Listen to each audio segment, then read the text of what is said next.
Namato Ratana Tayasa. May I pay homage to Triple Gem, the Buddha, the Dhamma, and the Sangha. My respect goes to my parents and my teachers. On this Posan Day, I am invited to give a short reflection by Venerable Sumana, who is the Chief Abbot of London Mindfulness Meditation Center. So I am very grateful to be part of this celebration.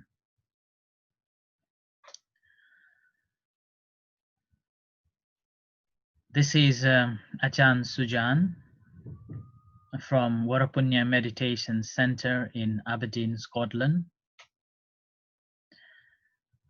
I have known Venerable Sumana for a long time, even before I became a monk. And I met him when he was visiting Nepal.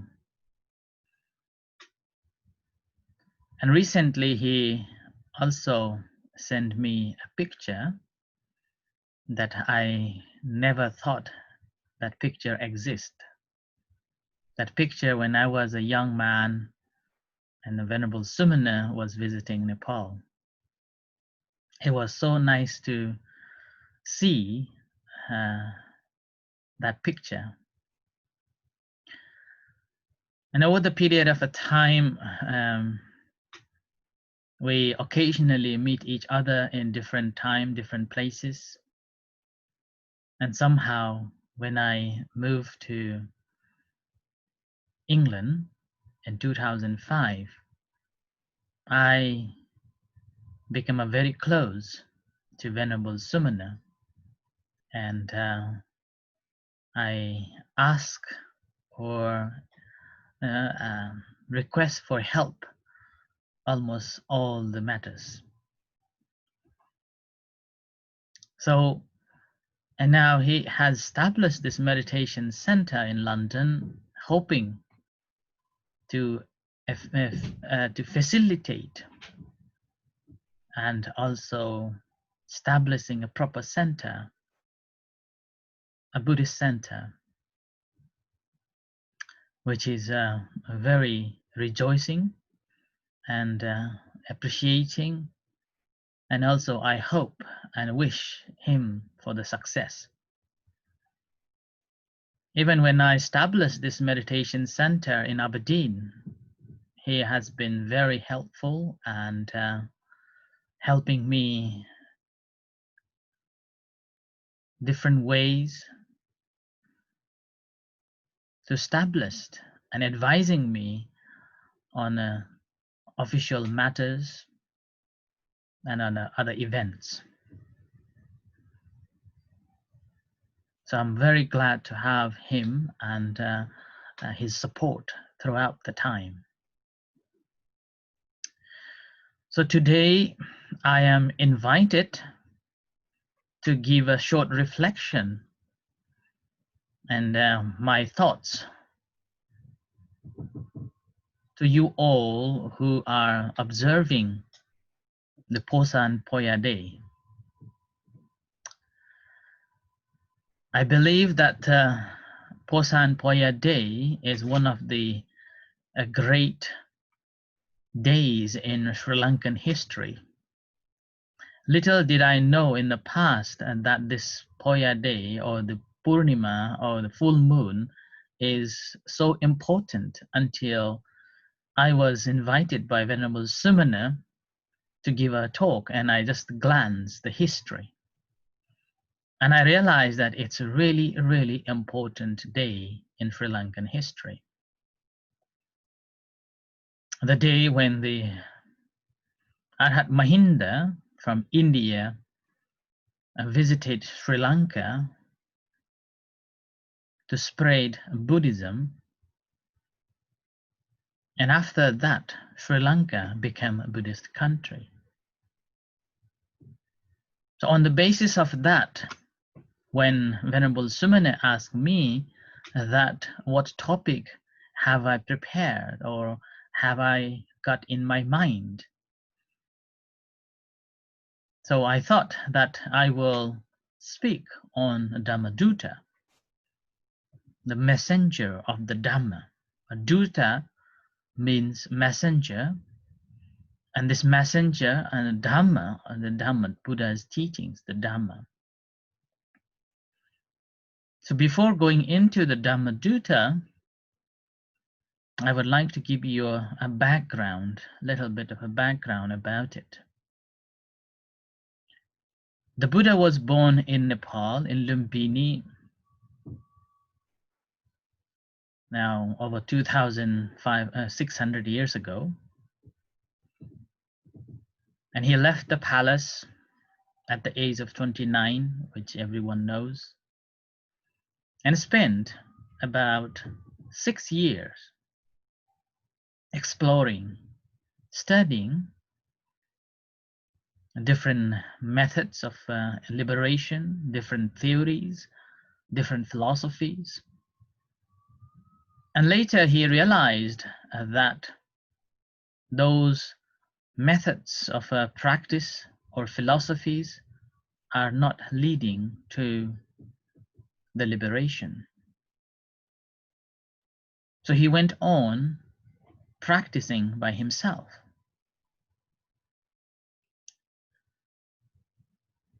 After his self-dedication and determination to be liberated, he finally became the Buddha at the age of 35 in Buddha Gaya. The Buddha Gaya, this became the central point of the pilgrimage for all the Buddhists. As even the Buddha said in Mahaparinibbana Sutta, that these places will be a place that a Buddhist should visit to reflect and to remember and show our appreciation to the Buddha. I have been to Buddha Gaya several times, and I even stayed about 10 days visiting Buddha Gaya temple every single day and chanting and meditating. A place, I would say, a true spiritual place. And as a Buddhist, we should visit once in our lifetime. It's worth visiting. And particularly the Bodhi tree, majestically standing there, so beautiful and so calm, so powerful. For the meditation, again, even more powerful. Anyway, so after Buddha enlightened, the scriptures says that Buddha stayed for 7 weeks around the vicinity of the Bodhi tree, reflecting in different dhammas and also showing his appreciation to the Bodhi tree, and also contemplating on whom he should go and teach. And there was even one of the nights he was contemplating on that and thought that the Dhamma that he had discovered is so sublime and so hard to understand, particularly those who are deluded, so-called dust in their minds, clouded. The mind is clouded. It would be very difficult for them to understand that teachings. And he even thought that he will not go out and teach. And the Tipitaka says that the Lord Brahma, Sahampati, realizing the Buddha's mind, he come down from the Brahma Loka, paid respect to the Buddha 3 times, and requested that Venerable Lord, please reconsider and teach the Dhamma. And Buddha again reflected it as he was requested, and realized that there are people who is capable of understanding the Dhamma. And then he simply replied to the Brahma that he will teach the Dhamma. Let those who have ears hear it. Aparuta tesang amata Dhamma. Yeah? So let them hear the Dhamma.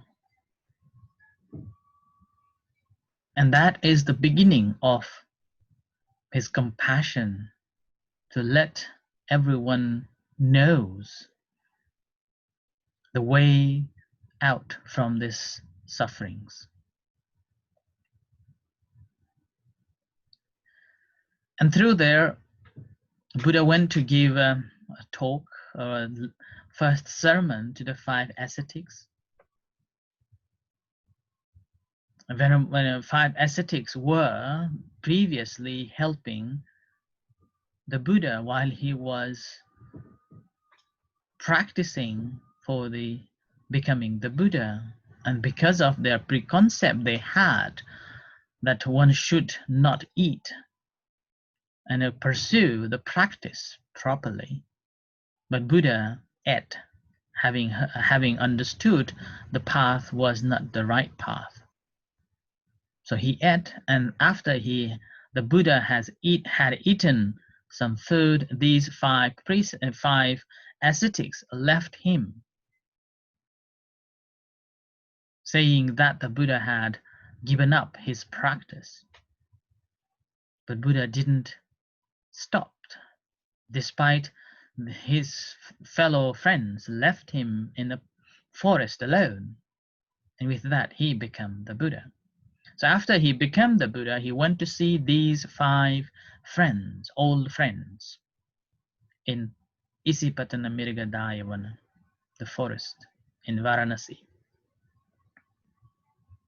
And there, Buddha taught so-called Dhammacakkappavattana Sutta, one of the first discourses that Buddha taught to the 5 ascetics, the old friends. And this sutta is one of the very, very important sutta, and I normally call it is the foundation of all the Theravada teachings. All the Theravada teachings. It is not just the teachings, but also Buddha was reflecting that there are 2 types of people seeking for happiness and liberation, and in different ways. One will go hard way, other people will go soft way. And neglecting these 2, Buddha introduced the middle path. And that middle path led whoever practiced it to the liberation. So the first discourse, after the completion of this discourse, Venerable the Kondanya got the Dhamma eye, and he requested for the ordination. And that's how he became the first disciples of the Buddha. And followed by, Buddha again gave different discourses, and rest all other 4 also became a monk. And after they all 5 became monk, who became the first disciples of the Buddha, Buddha taught Anatta Lakkhana Sutta, the discourse on non-self. When Buddha gave this discourse on non-self, all 5 become the Arahant.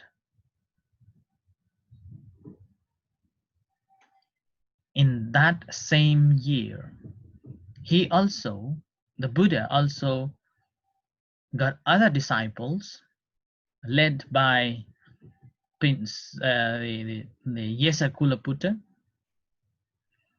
who also felt not happy in a family life. And that's how he also came to contact with the Buddha, saying that, come here, here is peace. And after hearing the teachings, the sermon from the Buddha, Yesakulaputta, he became the Buddha, he became the monk, and later his fellow friends also became the monk.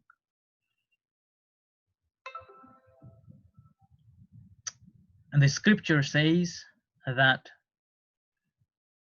after Yesakulaputta and his fellow friends became a monk, there were 61 arhats at that time with the Buddha.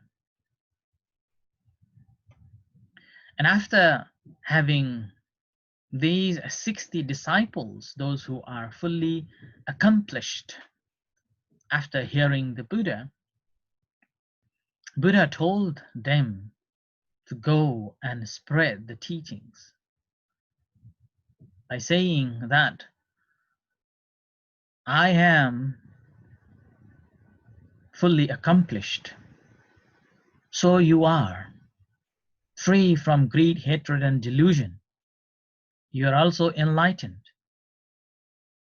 Now go on, spread the Dhamma for the good and benefit of both celestial beings and human beings.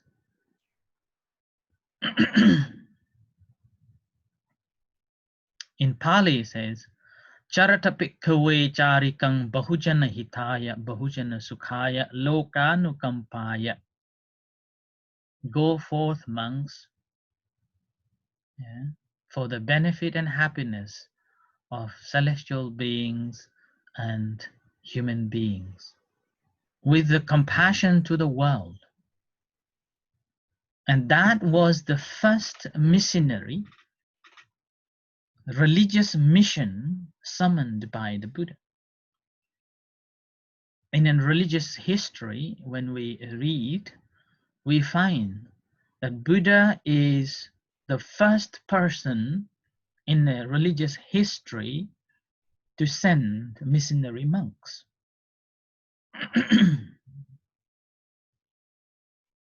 And that's how Buddhism spread so quickly in the Jambudvipa, so-called present-day India and Nepal. And Buddhism spread. And Buddhism became one of the major faiths, from the beggars, low caste, to the high caste, to the kings, become followers of the Buddha and practiced. And thousands of people become liberated, that we can find from the books.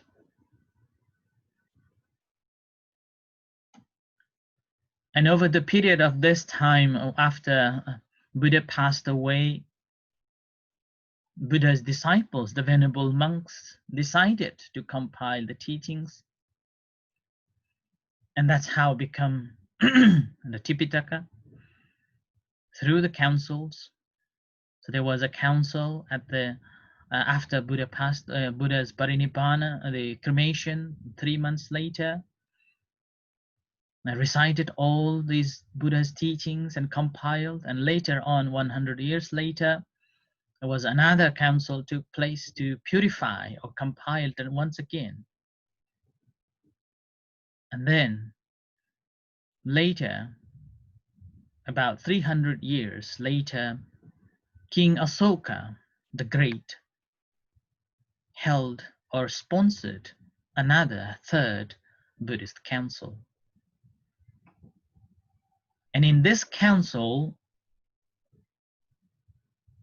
under the patronage of King Asoka, sent different missionaries to different places.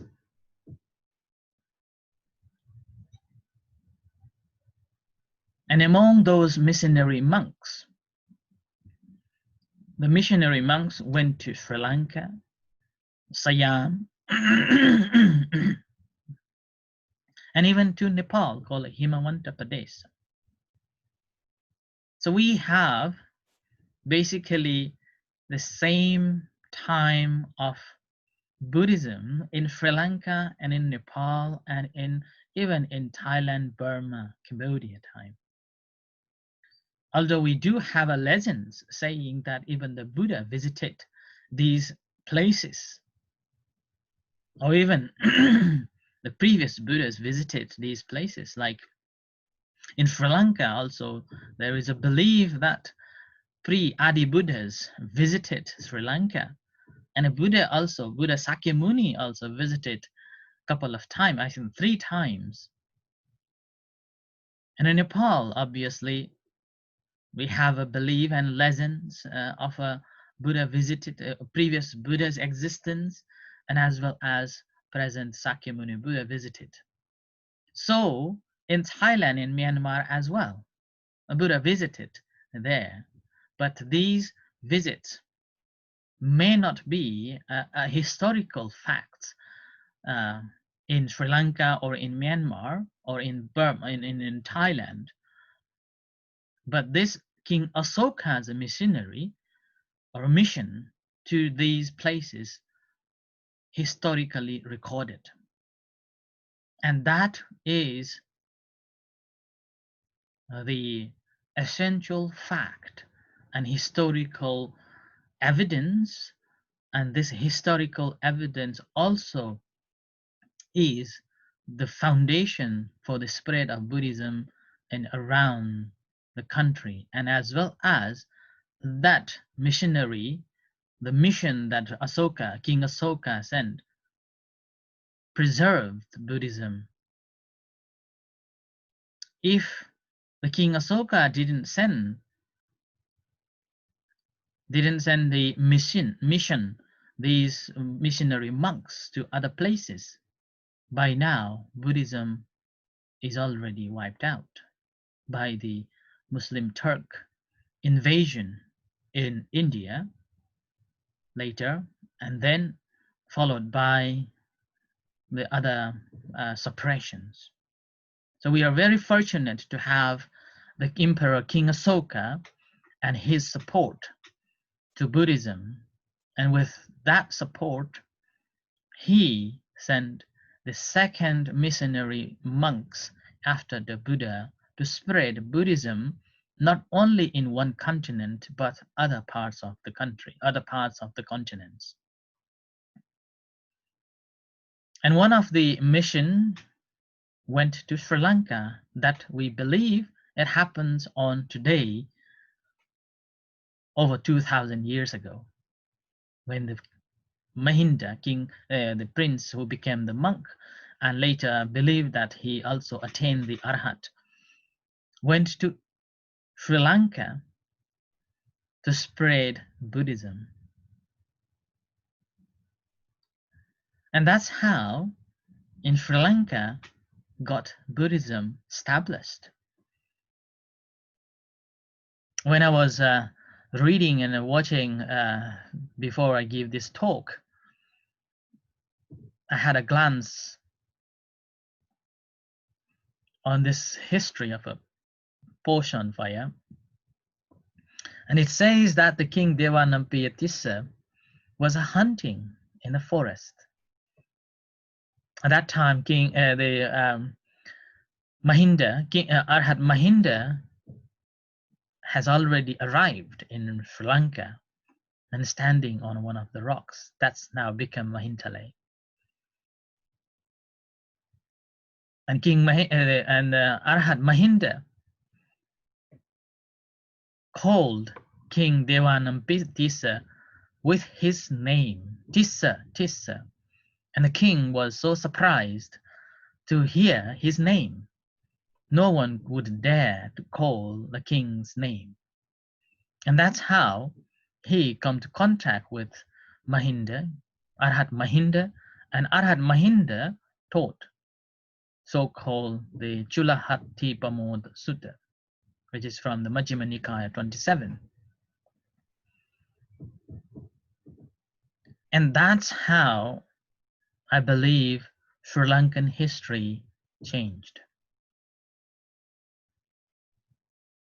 And it's very admirable, and also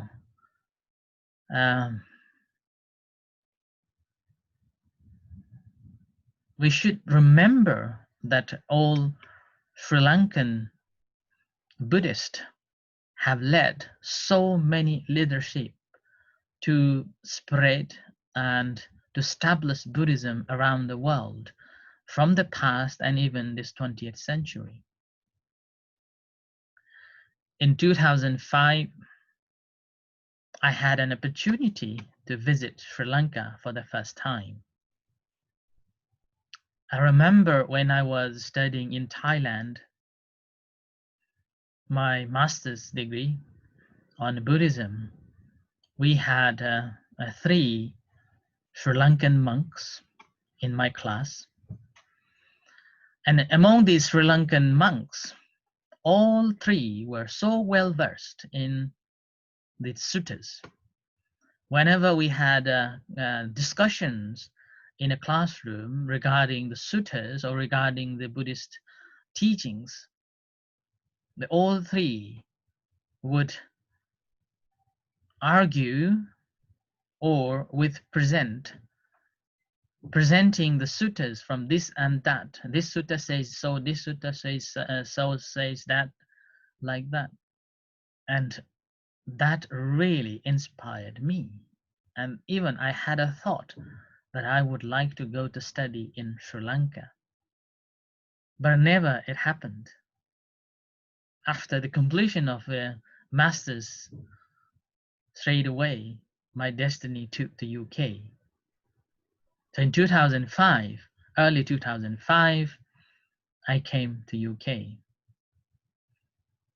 So during that time of being a student in Mahachula in Thailand, I really admired those 3 my classmates, monks.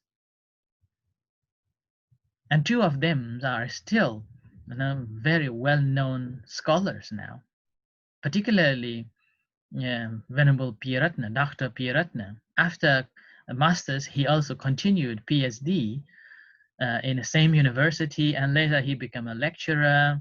And later, a few years ago, he was also appointed as the associate professor. And I believe this is the first Buddhist monk, or foreign Buddhist monk, or foreign person to receive such a great title, assistant professor. And now he is the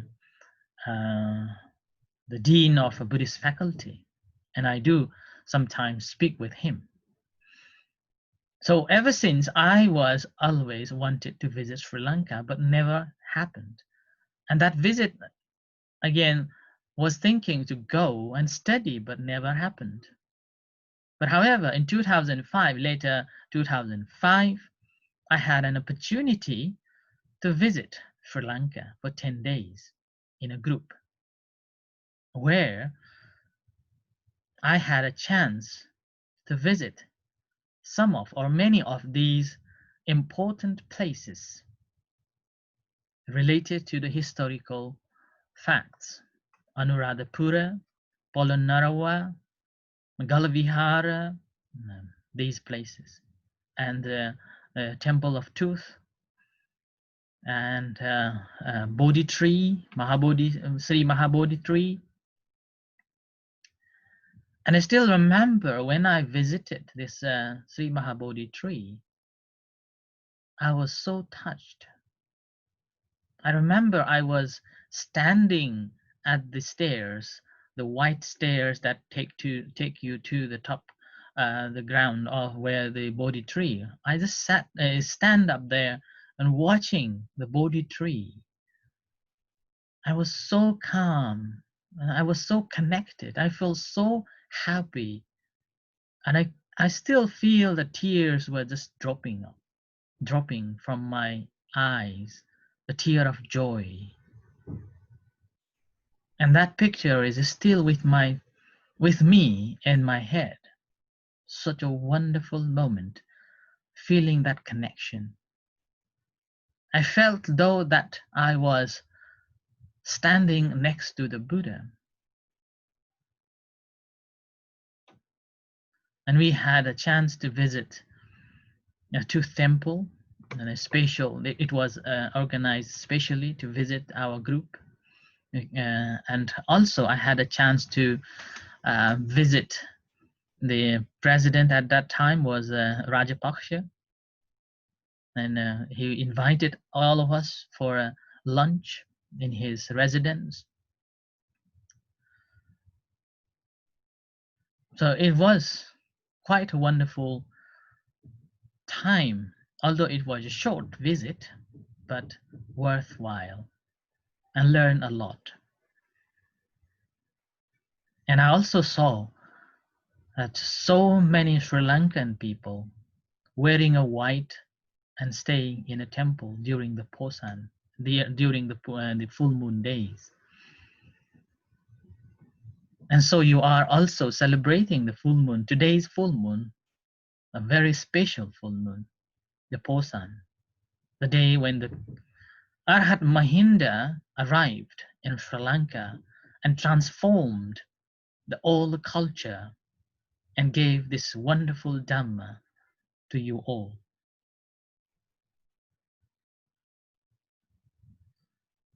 And after this, again, gradually, as you have all known, and I believe that you are also taught, that Sri Lanka became the safeguard or the protector of Buddhism, Theravada Buddhism, throughout the history, throughout the time. And also, over the period of this time, Sri Lanka became a hub for the Buddhist studies, and that's how the Buddha Ghosa went and studied and compiled the commentaries. And meanwhile, other scholars also went and studied.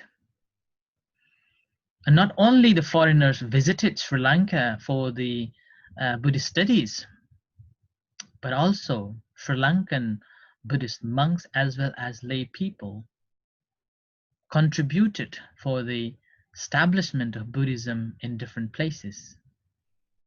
So they become a Dhammaduta as well.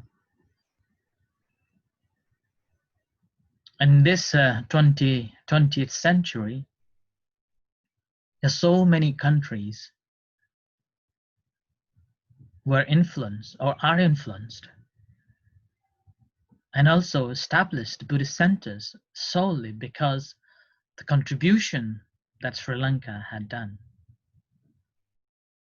Dhammadutas from Sri Lanka visited these places and successfully established Buddhism in those places.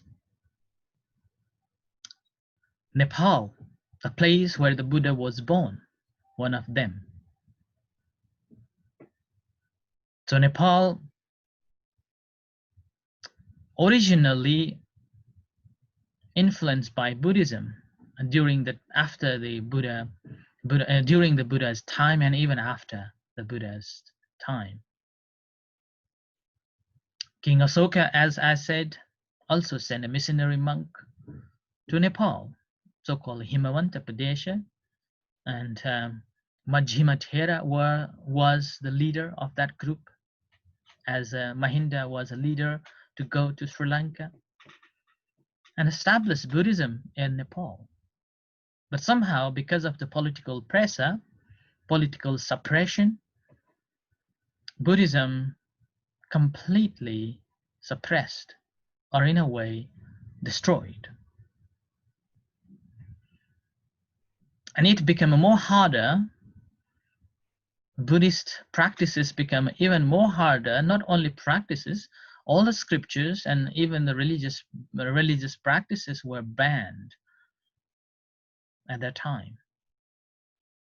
So around 600 years ago, a Buddhist monk were told to give up monkhood and marry, live a married life. Those who did not do, they were killed or expelled. And that's how Buddhism destroyed. And later, again, when the unification of the Nepal in 18th century began, then Hindu influence again suppressed the remaining Buddhists that time. And later, when the isolation government, or so-called the one family ruled, the prime minister ruled the country for 107 years. At that time, they used all possible ways to burn the scriptures, not allowing teaching the Buddhism, not conversion of the Buddhism, no rituals, any Buddhist rituals, nothing. And that's how Buddhism was suppressed and destroyed.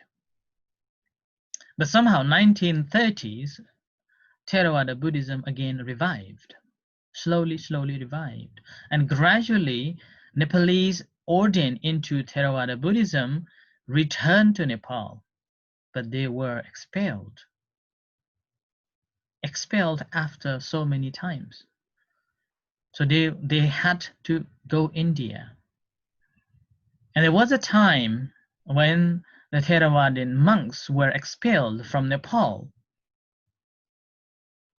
That news shocked Sri Lanka. And from Sri Lanka, Venerable Narada traveled to Nepal. And it wasn't pleasant walk. It wasn't pleasant journey. There weren't any roads like now. He had to walk the mountains to get to the Kathmandu Valley. So this goodwill mission from Sri Lanka came to Kathmandu Valley and spoke or had an audience with the Prime Minister at that time. And Venerable Narada beautifully and articulately explained to the Prime Minister, who was the kind of a king running the country. And he was convinced that Buddhist monks are no danger to the country. But it will help the country prosperous. And having audience with this Prime Minister and Venerable Narada from Sri Lanka explained to him about the importance and the way of life of the Buddhist monks. Prime Minister permitted monks to return to the country. And Venerable Dhammaloka, a Nepalese monk who was in India, traveled back as a first person. So Venerable Narada, after that, visited several times to Nepal. And each time when he visited Nepal, something new, special things takes place. And one of them was he brought the Buddha's relics from Sri Lanka and enshrined in Nepal.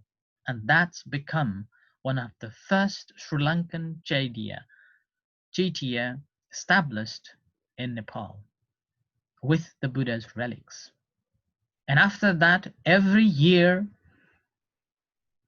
this relic's been displayed to venerate, and almost all the time, the high authorities, even from even the king, visited that place to pay respect, to support the Vesak Day.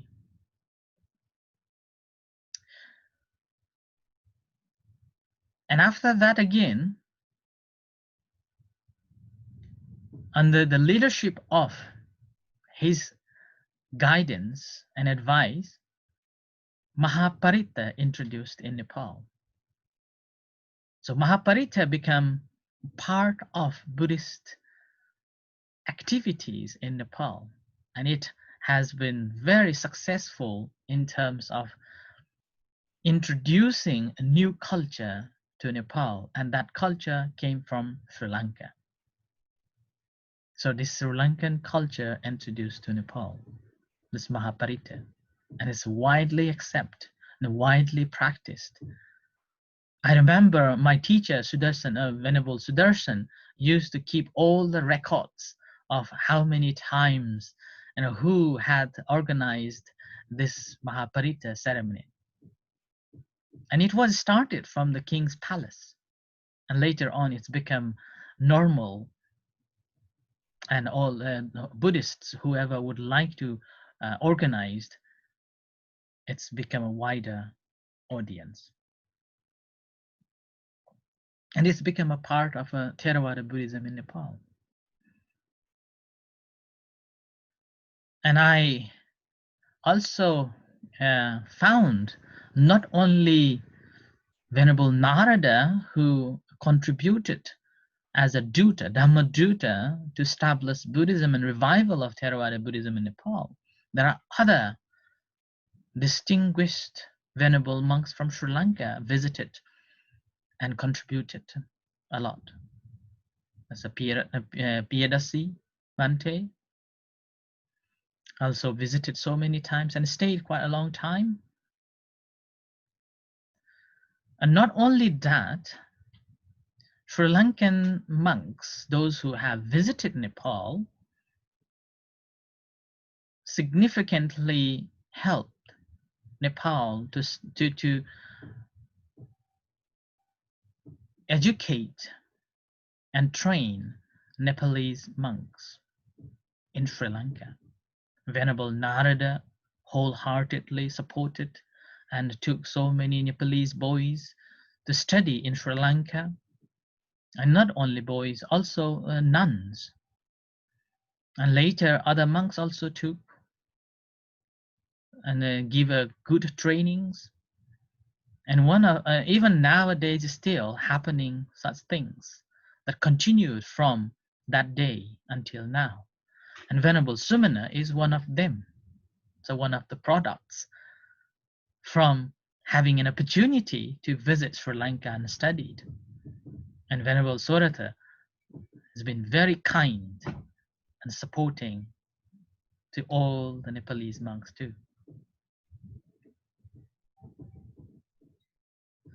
And this is a part of the Nepalese, the Sri Lankan Dhammaduta to Nepal to establish Buddhism, Theravada Buddhism in Nepal, and introducing new culture to Nepal. Even now, most of the Theravadian monks in Nepal trained and educated in Sri Lanka, and they are become the main essential part for the propagation of Buddhism and establishment of Buddhism in Nepal. And not only in Nepal, we can see here in the UK as well. And here in the UK, the missionary monk, the mission, the Dhammaduta, not the monk, Dhammaduta from Sri Lanka began not by the monk, but by a lay person. And we all know him very well. Dhammapala, Anagarika Dhammapala. And obviously, Anagarika Dhammapala not only contributed towards the spread of Buddhism in the UK, but also, in a way, whole world. Through he first fought to free the Buddhist pilgrimages in India and establish Mahabodhi Society, and traveled worldwide spreading Buddha's teachings. So he did a wonderful job. So when he came to UK again, he was successfully establishing a center, so-called Buddhist center, London Buddha Vihara, That was the first Buddhist temple outside of Asia, which was again established under the leadership of Sri Lankan Dhammaduta, then Anagarika Dhammapala, so 1920s. And before that, Buddhism was known vaguely in a Western society. And after the establishment of this proper center in London by the Anagarika Dhammapala, gradually Sri Lankan monks as a Dhammaduta came to stay in London, established the centers, teaching the Dhammas. And I heard, and I believe that when the Anagarika Dhammapala established this this Buddha Vihara, London Buddhist Vihara, he invited Christmas Humphrey to join with him, because Christmas Humphrey was also a very well-known scholar on Buddhism. He started simply because of some family trauma, and he studied Zen Buddhism. He studies Zen Buddhism, and then later on he came to contact with Theravada Buddhism and studied Theravada Buddhism. After he studied Theravada Buddhism, he became a true Buddhist. And he wrote so many books, and some of you already know. When he was invited by Anagarika Dhammapala to join with him to establish the London Buddhist Vihara, Christmas Humphrey, rather than following the Dhammapala, he established the Buddhist Society of London, Buddhist Society of UK. And later, he also, the Buddhist Society become his kind of product. And now Buddhist Society headquarters also established in his house, and his house become the proper Buddhist Society. So Anagarika Dhammapala was the great Dhammaduta. As a lay person, in a way, he did more job so than the other monks can do. And over the period of time, now you can see that there are so many Sri Lankan temples established to spread Buddhism, to help establishing Buddhism. And there are so many Theravada Buddhist scholars from Sri Lanka that contributed the establishment and advancement of Buddhist scholarship in the world. And so many.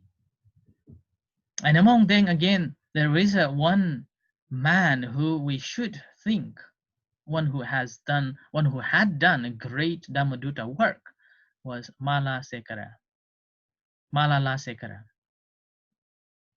who was also leading scholar to wrote or to compiled the Buddhist encyclopedia. And he also led the Buddhist conferences during his time. And that's how I remember that even the Buddhist flag also established, also introduced by the Sri Lankan community, the Sri Lankan Buddhists. And even getting the Vesak celebration as a UN recognition about 20 years ago, also led by Sri Lankan Buddhists, the Sri Lankan government, I think. And that's how Vesak Day become the UN declared day in the history. And every Vesak celebration, not only Buddhists nowadays celebrate the Vesak Day, but all other nations also celebrates Buddha's birthday, Buddha's Vesak Day. So that's why, although the Dhammaduta work began by the Buddha, in only 60 monks. But later, after the King Asoka sent these 9 missionary groups into different places, that spread Buddhism in different places, different countries. And in the 20th century, one of the most successful Dhammaduta work that introduced at the beginning was from Sri Lanka and spread and established Buddhist center in different places in the world, different parts of the world, establishing the Buddhist center. Although now it is more so concentrated on sort of a Sri Lankan community, but when it was began, it was more so for the propagation of Buddhism. And now, similar pattern of the way the Anagarika Dharmapala started sending the Buddhist monks to different countries around the world to establish Buddhist center and helping teaching and spreading Buddhism. Thailand has also started too. So Thailand also started Buddhist missionaries, overseas missionaries, probably about 50 years ago. Although it was started at the 50 years ago, but later they couldn't continue for about 20 years, and recently again reintroduced and become a proper introduced a proper training for 3 months, simply as overseas Dhammaduta monks. And they have to go through this 3 months strict training. So first week is a general work, and so first month a general introduction and a general understanding about the work and the countries, and then the second month 1 month meditation, and then the third the academic education. So after that 3 months training completion, they will be assigned, or they will be given, or they will be certified as the overseas Dhammaduta, and they will be traveling around the world. Once they have completed this 3 months Dhammaduta training, they will be recognized officially as the Dhammaduta, not by only the Sangha, but also by the government of Thailand. So government of Thailand will issue special passport as official monks. So they hold the official passport, and with that gave a lot of flexibility to a Buddhist monks to travel different countries, even coming to the Europe, except the UK, they can travel for 3 months without the visa. So that's how it gave them flexibility to spread or to work in the West. And particularly the Dhammadutas, or the Thai monks as a Dhammaduta working in America, almost all of them had to go through this training and pass this training. So this is a well-organized 3 months training as a Dhammaduta, and officially recognized and given the official title, and as well as the official passport that doesn't require any restrictions as normal people would have to travel different places, different countries. And once they have got this, they will be invited to visit in different places, different temples in different countries, and will be able to stay and work to spread the Dhamma.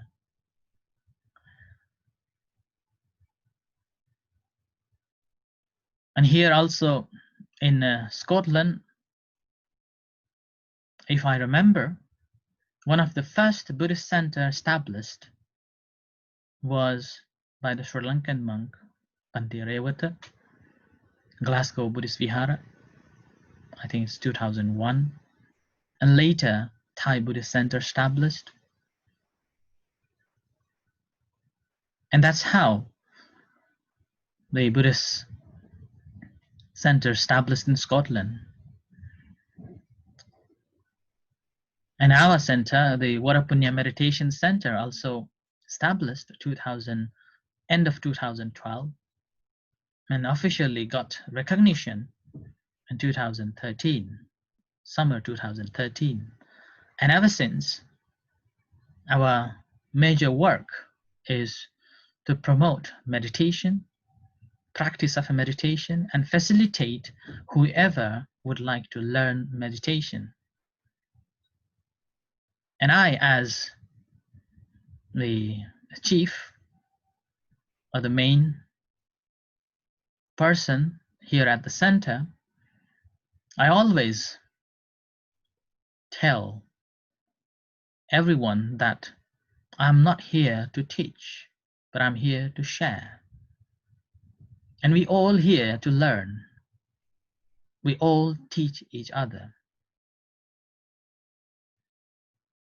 And we will learn each other to grow each other, and helping hands together to heal our hearts together.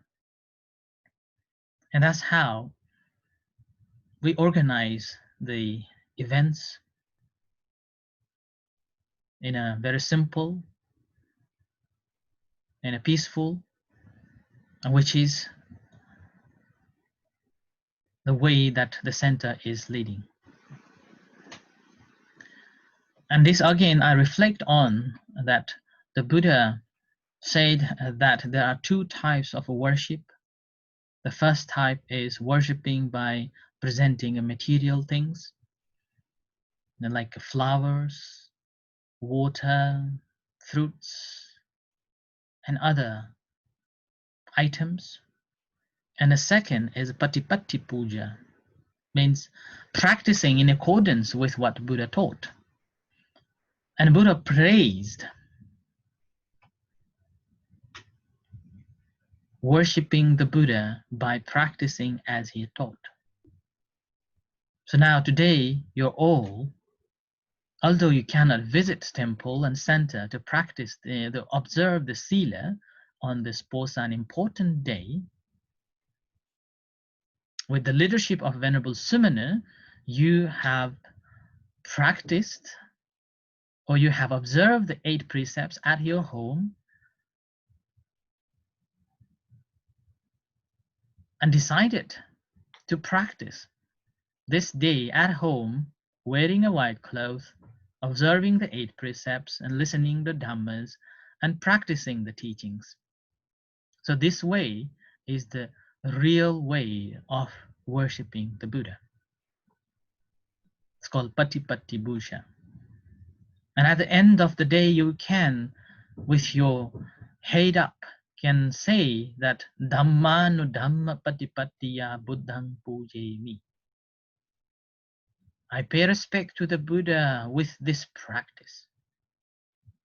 So I'm very glad to hear and also be part of this Posan celebration day, and also would like to thank you, Venerable Sumana, to invite me to be part of it, to hear that you all are practicing to celebrate the full moon, to celebrate the important day, that the day when the Sri Lankan country got the Buddhism. And despite of this pandemic and difficult time, you have put an effort to spare this day to practice, to learn, to show our appreciation, and also being example for your children to follow, to continue to maintain the tradition. And that will be the important factor which helps to preserve the tradition and prevent from falling it down, and maintaining the culture and the Dhamma. And this cultivation will bring only happiness and wisdom to you and to rest of your family. And with that, we can be sure that the Dhamma, the Buddha Dhamma, will be continue for rest of the world. And the Dhamma will continue for good of us, good of all. So I think this is so far is I have said, and I believe that this is this will help you to understand how important the Dhammaduta work that spread the Buddhism, and despite of this over 2,600 years, how wonderful that we receive the teachings, and we as also followers of the Buddha and the practitioners of the Dhamma be a part of the Sangha to spread the teachings. Be the Dhammaduta by yourself. The Dhammaduta to practice within yourself, and also let everyone to practice for the good and happiness of all. As the Buddha said, the very first time when he sent the Dhammadutas for the good and happiness of both humans and celestial beings. So I end my reflection here with the blessings of the Buddha Dhamma Sangha. May you be happy, peaceful, successful, stay safe, take care, and all whatever merits that you have accumulated, may this be cause to bring your happiness and for the liberation. May you liberate it in this life, if not in near future. Sadhu, sadhu, sadhu. Bhavatu Sappha Mangalam.